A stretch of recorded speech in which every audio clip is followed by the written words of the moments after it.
नमस्कार मित्रांनो, जय महाराष्ट्र। ठाण्यात मोठा राजकीय भूकंप, शिंदे गटाचे 9 नगरसेवक अपात्र। मित्रांनो, नेमकं प्रकरण काय, सविस्तर बातमी व्हिडिओच्या माध्यमातून जाणून घेणार आहोत। व्हिडिओ संपूर्ण पहा आणि चॅनलवर नवीन असाल तर चॅनलला सबस्क्राईब करा। ठाण्यातून मोठी राजकीय बातमी समोर आली असून उपमुख्यमंत्री एकनाथ शिंदे यांच्या गटाला मोठा धक्का बसण्याची शक्यता व्यक्त केली जात आहे। ठाणे महापालिकेतील शिंदे गटाच्या 9 नगरसेवकाविरोधात गंभीर तक्रारी दाखल झाल्याची माहिती समोर आली आहे। निवडणुकीदरम्यान सादर करण्यात आलेल्या शपथपत्रामध्ये महत्त्वाची माहिती लपवल्याचा आरोप या नगरसेवकावर करण्यात आला आहे। मिळालेल्या माहितीनुसार मालमत्ता, आर्थिक व्यवहार तसेच काही कायदेशीर बाबींची माहिती जाणीवपूर्वक न दिल्याचा दावा तक्रारदाराकडून करण्यात आला आहे।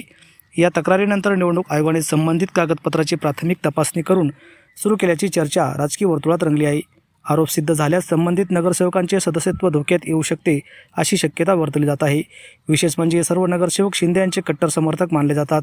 शिवसेनेतील मोठ्या बंडानंतर सुरुवातीपासूनच शिंदे यांच्यासोबत उभे राहिलेले अनेक चेहरे यादीत असल्याने हा थेट शिंदे यांच्या बालेकिल्ल्यावरचा राजकीय आघात मानला जात आहे।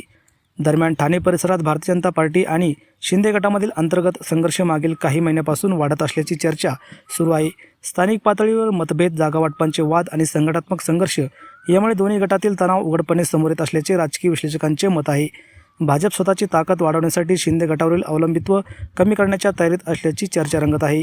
या घडामोडीनंतर उद्धव ठाकरे यांच्या समर्थकांकडून सोशल मीडियावर जोरदार प्रतिक्रिया उमटताना दिसत आहे। सत्याचा विजय होणार, जनता गद्दारांना माफ करणार नाही अशा प्रतिक्रिया देत ठाकरे समर्थकांनी आनंद व्यक्त केला आहे।